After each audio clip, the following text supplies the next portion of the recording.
Important news निकल कर आ रही है और फ्रंट पेज पर ही आज की डेट में आप लोगों को देखने को मिलेगी कि हमारे देश के अंदर में अगर आप लोग टनल क्रिएट कर रहे हो तो किस तरीके से आप लोग चीजों को लेकर चल रहे हो, क्या रियलिटी में सारे रूल और रेगुलेशन जो है वो फॉलो किए जा रहे हैं। नेशनल डिजास्टर मैनेजमेंट अथॉरिटी हमारे देश के अंदर में जब बनाई गई तब देश के अंदर में सुनामी आ गई। सुनामी क्या, एक बहुत बड़ा पानी का बवंडर जो कि हमारे देश के अंदर में, ये बेसिकली आप लोग देखोगे ये बे ऑफ बंगाल वाला जो कोस्ट है इसमें काफी ज्यादा नुकसान पहुंचाया उस सुनामी ने।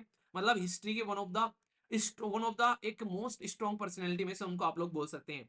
ठीक है, हाँ मूवी का नाम गेम चेंजर है, पर्सनैलिटी का नाम बता दो, ठीक है ना।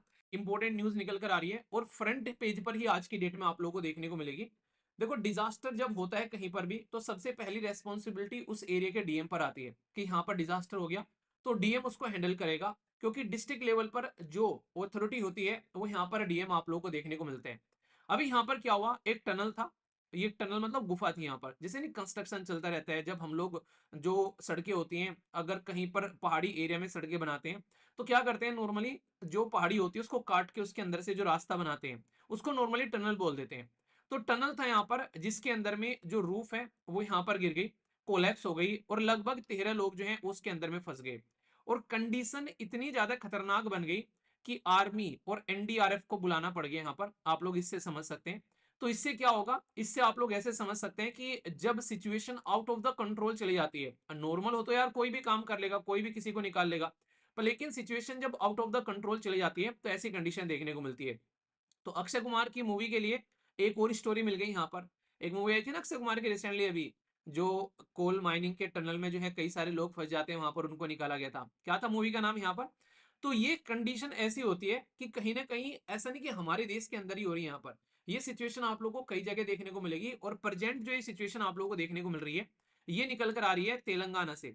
तो तेलंगाना के अंदर में यहाँ पर एक प्रोजेक्ट चल रहा था और प्रोजेक्ट जो है यहाँ पर ये बेसिकली ये एक कैनाल को लेकर प्रोजेक्ट यहाँ पर चल रहा था, जिसके चलते 8 वर्कर थे जिसमें इंक्लूडिंग इंजीनियर टेक्निकल स्टाफ, ये इनसाइड द टनल जो है फंस गए वहां पर जब यहाँ पर ये कोलैप्स हुआ इस तरीके से सिस्टम। ठीक है, तो रेस्क्यू ऑपरेशन जो है वो चलाया गया। नेशनल डिजास्टर जो रेस्पॉन्स फोर्स है, स्टेट डिजास्टर रेस्पॉन्स फोर्स जो है वो वहां पर असिस्टेंट के लिए पहुंच चुकी है, पर लेकिन अभी यहाँ पर आर्मी के साथ भी कनेक्ट करने की कोशिश की जा रही है। तो यहाँ पर ऐसी ऐसी कंडीशन बनती है, कई बार लंबे समय तक फंस जाते हैं क्योंकि रास्ता नहीं मिल पाता है। आप लोग सोचो, जैसे मान लीजिए एक कोई लंबा टनल है इस तरीके से, ठीक है, और यहाँ पर ये छत है, ठीक है, अब ये छत यहाँ से गिर जाती है इस तरीके से, कई बार ये यहाँ पर कई बार ऐसा होता है कि अंदर से भी यहाँ पर मान लीजिए इधर कोई फंसा हुआ है, ठीक है, तो यहाँ तक लंबी जो इस तरीके से काफी गहराई में है, तो ऊपर से ड्रिलिंग करने का डर ये रहता है कि ऊपर से ड्रिलिंग करके निकाले। और यहाँ पर कई बार पता है क्या होता है, इसमें इतने ज्यादा कंकड़ पत्थर भरे होते हैं भाई साहब कि इसमें नॉर्मली ड्रिलिंग मशीन काम ही नहीं कर पाती है, इतना ज्यादा टाइट ये यहाँ पर सिस्टम क्रिएट हो जाता है, सामने बिल्कुल वॉल बन जाती है। और पीछे से ऊपर से ड्रिल करे तो भाई ऐसा रहता है कि कोलैप्स हो तो पता नहीं इंसान नीचे दबकर मर जाए। तो बहुत कंडीशन ऐसी देखने को मिलती है। तो इंक्लूडिंग प्राइम मिनिस्टर मोदी साहब जो हैं वो भी यहाँ पर उनके जो चीफ मिनिस्टर साहब जो हैं उनके साथ में बात कर रहे हैं और फुल सपोर्ट प्रोवाइड कराने के लिए यहाँ पर बात चल रही है। ठीक है, तो ये आप लोग समझ सकते हैं। और अक्सर ऐसा कैसे होता है, ये अक्सर ऐसा ऐसे होता है, मान लीजिए कोई टनल बनाया जा रहा है तो यहाँ पर टनल तो ठीक है बना के चल रहे हैं नॉर्मली, पर कहीं पर कोई ना कोई अगर वोटर का कोई ऐसी बॉडी होती है जिसकी वजह से यहाँ पर एक तरीके से ना मिट्टी जो है वो थोड़ी हल्की हो जाती है।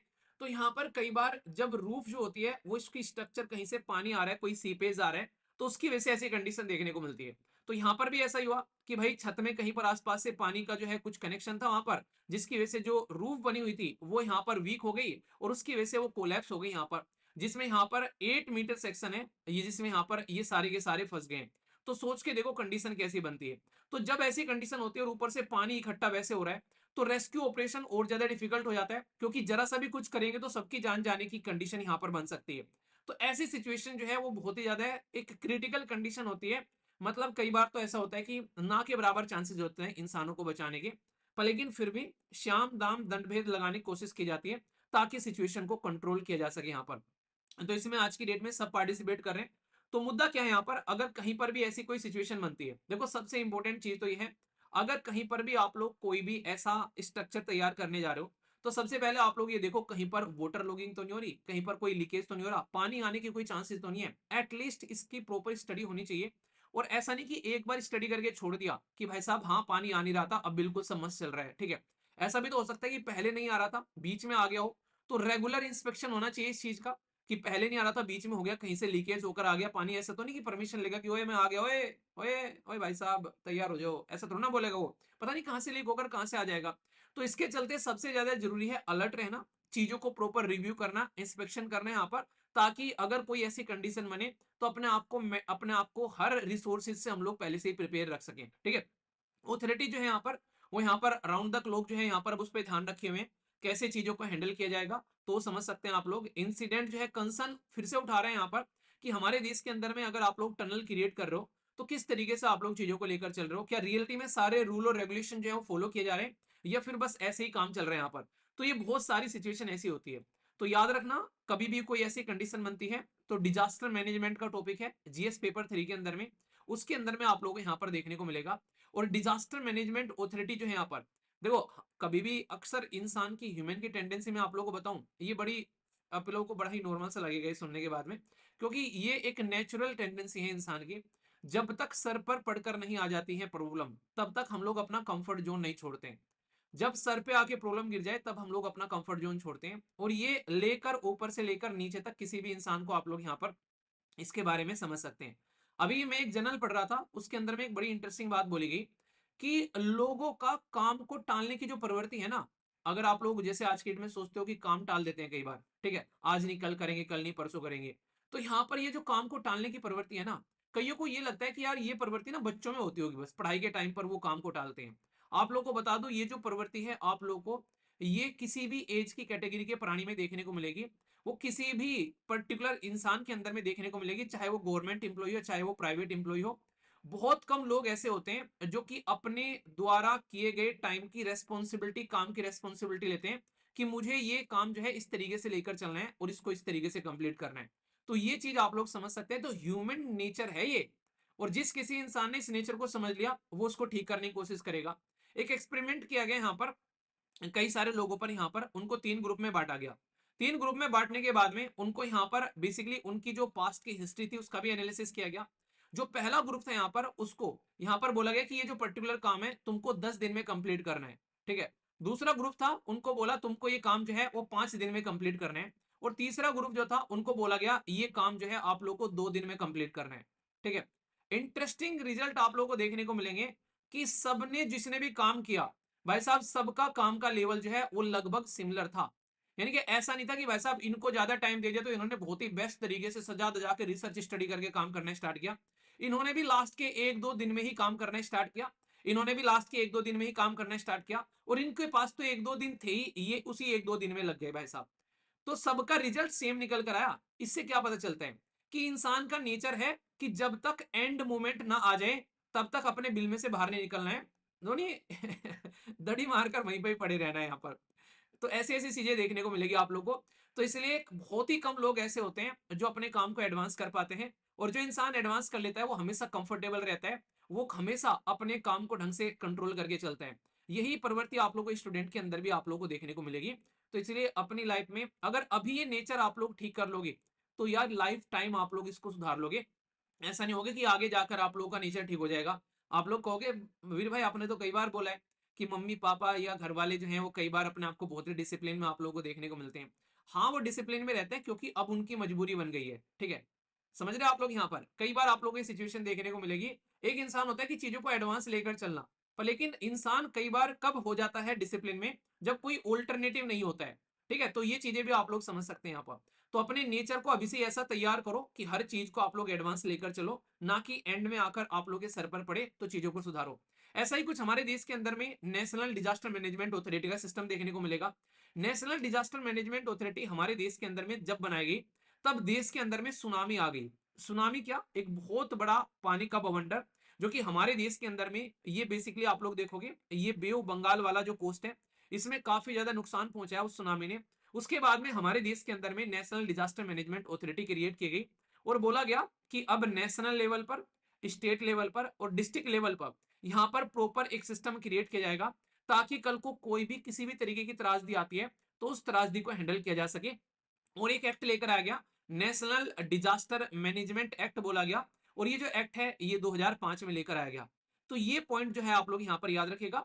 तो त्रासदी होने के बाद में जब हम लोग जग रहे हैं तो उसका कोई मतलब बनता नहीं है। तो इस चीज को आप लोग समझ सकते हैं। और ये आज की डेट में किसके अंडर में आता है, ये मिनिस्ट्री ऑफ होम अफेयर के अंडर में आप लोगों को देखने को मिलेगा। तो मिनिस्ट्री ऑफ होम अफेयर है जिसके अंडर में ये नेशनल डिजास्टर मैनेजमेंट अथॉरिटी काम करती है। और डिस्ट्रिक्ट लेवल पर आप लोगों को यहाँ पर देखो, सेंट्रल लेवल पर, स्टेट लेवल पर और डिस्ट्रिक्ट लेवल पर। सेंट्रल लेवल पर प्राइम मिनिस्टर, स्टेट लेवल पर आप लोगों को यहाँ पर चीफ मिनिस्टर, और डिस्ट्रिक्ट लेवल पर अगर आप लोग डीएम बनते हैं तो आप लोग इसको बेसिकली संभालते हुए यहाँ पर नजर आओगे। और हल्का सा नजारा आप लोगों को देखने को मिलेगा, जो अभी मूवी मैंने बताई थी ना रामचरण की, मूवी का नाम क्या है बताइए। उस मूवी में अभी रिसेंटली ये दिखाया गया कि डीएम के पावर में डिजास्टर मैनेजमेंट एक्ट को लेकर कितनी पावर होती है, तो आप लोगों को वहां पर भी देखने को मिलेगा। तो इससे आप लोग अंदाजा लगा सकते हैं कि आप लोगों को भी इसके बारे में अवेयरनेस होनी चाहिए। एक क्वेश्चन पूछूंगा, हमारे देश के अंदर में एक इंपॉर्टेंट पर्सनैलिटी के नाम पर नेशनल डिजास्टर मैनेजमेंट के अंदर में अभी एक अवार्ड स्टार्ट किया गया रिसेंटली, जनवरी के महीने में वो अवार्ड दिया जाता है। तो आप लोग को अवार्ड की डेट बतानी है और उस पर्सनैलिटी का नाम बताना है जिसके नाम पर ये अवार्ड स्टार्ट किया गया है। बहुत ही फेमस, बहुत ही इंपॉर्टेंट पर्सनैलिटी है, मतलब हिस्ट्री के वन ऑफ द एक मोस्ट स्ट्रॉन्ग पर्सनैलिटी में से उनको आप लोग बोल सकते हैं। ठीक है, हाँ, मूवी का नाम गेम चेंजर है, पर्सनैलिटी का नाम बता दो, ठीक है ना। तो ये पूरा इंपॉर्टेंट आर्टिकल है, एग्जाम के पॉइंट ऑफ से डायरेक्टली आप लोगों से क्वेश्चन बन सकता है। ठीक है, ये काफी इंटरेस्टिंग न्यूज होगी जिसके बारे में आप लोगों से बात करूंगा, एक पर्टिकुलर बॉडी के बारे में बात करूंगा। पर आगे बढ़ने से पहले एक छोटी सी इन्फॉर्मेशन आप लोगों के लिए।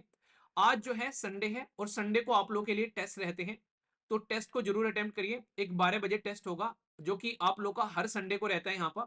अब जब आप लोग जाओगे, दो टेस्ट आप लोगों को देखने को मिलेंगे जो कि अभी पब्लिश होने वाले हैं। एक तो एक संडे का है और नेक्स्ट संडे का भी एडवांस में वहां पर लगा दिया गया है, ताकि आप लोगों को पता रहे कि हाँ ये टेस्ट होने वाला है। तो आप लोग इनको जरूर अटेम्प्ट करिए, ये फ्री ऑफ कॉस्ट आप लोग के लिए देखने को मिलता है। इससे आप लोग की एक बेहतरीन स्टडी हो जाती है। बाकी अगर दूसरे एग्जाम की आप लोग तैयारी कर रहे हैं तो एनसीईआरटी की भी टेस्ट सीरीज है, यहाँ पर 130 टेस्ट है जिसमें से कुछ रिवीजन टेस्ट भी देखने को मिलेंगे। आज आप लोग के लिए यहाँ पर जो आप लोग का जो प्रीलिम्स क्रैश कोर्स है उसके अंदर भी टेस्ट जो है आज आप लोग के स्टार्ट हो जाएंगे। और साथ ही साथ में ईपीएफओ के लिए भी आप लोग की चीजें जो है वो स्टार्ट हो चुकी है यहाँ पर। इसमें आने वाले टाइम पे बहुत सारी चीजें अपडेट भी की जाने वाली है, तो वेट है जस्ट नोटिफिकेशन आए तो और कई सारी चीजें इसके अंदर में अपडेट की जाएंगी, इंक्लूडिंग टेस्ट सीरीज और पूरा जो करंट अफेयर सेक्शन वगैरह। ठीक है, बाकी आप लोग बात करें तो स्टेट पीसीएस की भी टेस्ट सीरीज आप लोग को देखने को मिलती है। तो अगर सीरियस हैं आप लोग तो एटलीस्ट टेस्ट सीरीज आप लोग जरूर अटेम्प्ट करिए। आप लोग इसको आप लोग एप्लीकेशन पर भी जाकर अटेम्प्ट कर सकते हैं और वेबसाइट पर भी जाकर, तो जहां से भी कंफर्टेबल लगे आप लोग इसको जरूर पार्ट बनाइए अपना। ठीक है, अच्छे से आप लोग पढ़ाई को लेकर चलिएगा। ओके।